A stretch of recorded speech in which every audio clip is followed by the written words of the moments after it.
This video is the first part of a 3-part series on how to build a longboard with a Roarockit air press. If you already know how to draw a stencil or you've already completed one, you can skip to part 2 of the series.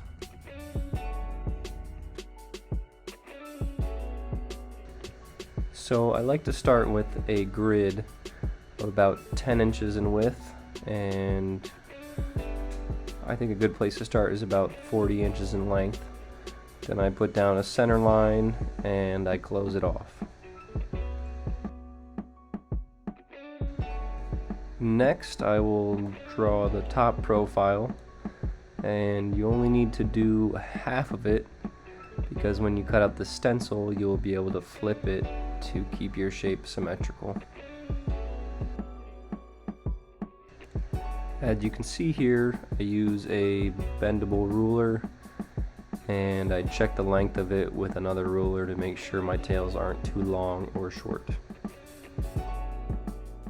Sadly, right before I drew the tail, I ran out of battery on my phone, and here you can see I'm moving on to the side profile, which depending on what size foam you're going to use, you either want a 2-inch or 1-inch side profile, and I'm using a 1-inch piece of foam. Originally I'm going to draw it as a 2-inch profile, but I will be cutting it in half.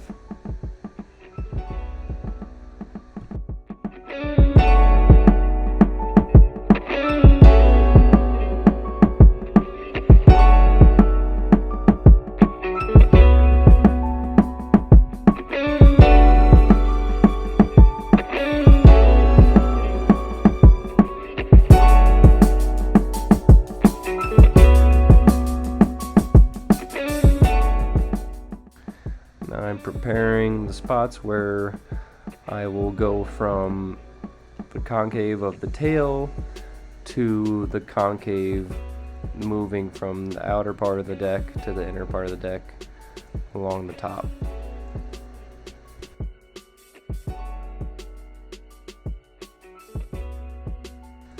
So right here, this is just for a visual. I'm drawing the top concave profile, which will not be cut out as a stencil on this part of the paper, but eventually you'll see that I draw it closer to my side of the paper, and that is the piece that I'll cut out as that concaved section.